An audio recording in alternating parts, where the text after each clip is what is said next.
So I'll just try and show you a few new functions of the CRZ OBDII&C. As you know, I've now got an ECM and an MCM talking to this on the bench here so I don't have to keep going out to the car. So this is the main screen. I'll turn it off, turn it back on again. So just gives us, that's the main screen that you see when you turn it on, and you are probably already familiar with these parameters. I'll just go through them very briefly. That's the 12-volt battery voltage on the top left. Then we've got the usable state capacity. Then we've got the state of charge, 75%. Then we've got the current here, 249. And then the next line down, we've got the temperature sensors, 3 battery temperature sensors, and then the DC to DC and the IPU temperature. And then we've got the pack voltage V37, and then we've got the 7 voltage taps, 4 on that line, and then 3 in the middle at the bottom here. And then we've got the MPI voltage here, and then this one has changed. This is the only one that's changed on this main screen. This is now kilowatts, IMA kilowatts. So if it says 9.2 here, but this is obviously just a fake reading. That would be equivalent of 9.2 kilowatts. So it can read up to 99.9 kilowatts. So that's what that is. So if it said 017 there, that would be 1.7 kilowatts. So that's what that reading is. So to use it, if you want to turn on logging, you press the button up, and then the green LED will start flashing. You can see in the corner there. That just means it's outputting logging data to the Excel, and it outputs all these parameters basically. And you can turn that off by just pressing up again. So that's that. So to go to the next screen, there's now a number of screens. We just press in. So the next screen shows us the continuous assist and regen maximum power levels that the IMA will permit, and the intermittent assist and regen levels. Now in my car these are 13,000, so that's 13 kilowatts, and 10,700, which is 10.7 kilowatts. So my assist and regen limits are 13 kilowatts for assist and 10.7 kilowatts for regen. Yours will be whatever yours are, and this will probably depend quite a lot on temperature as to what the car will allow.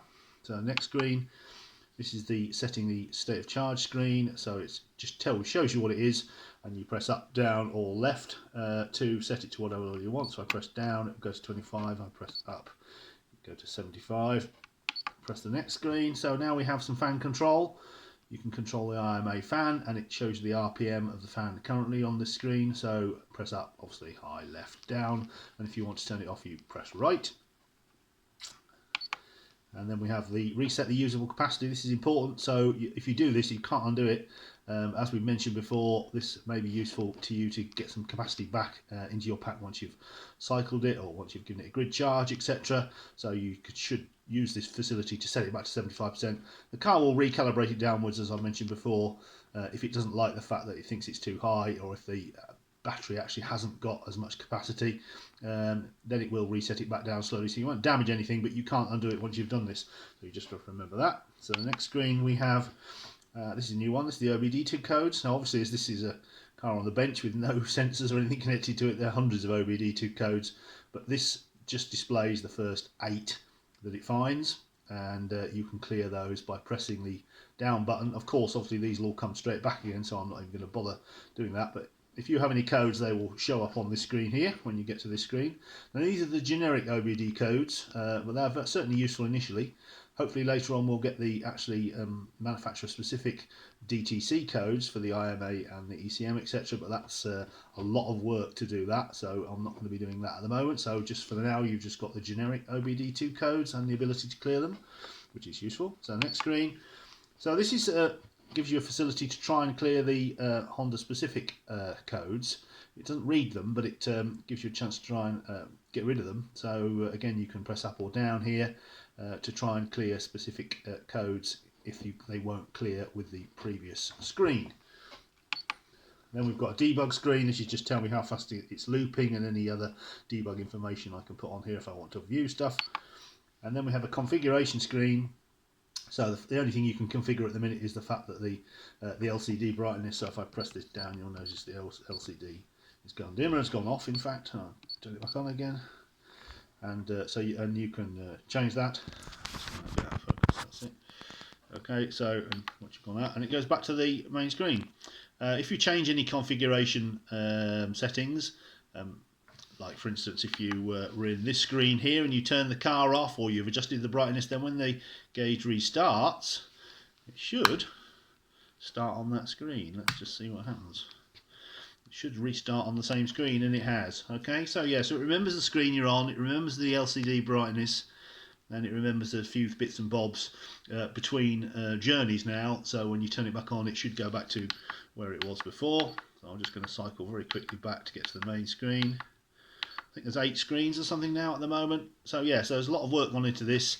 Next thing I'm going to try and add is the OBDII readiness codes, because a lot of things in the car, especially with the ECM, certain tests etc. have to be completed before you can pass readiness and inspection etc.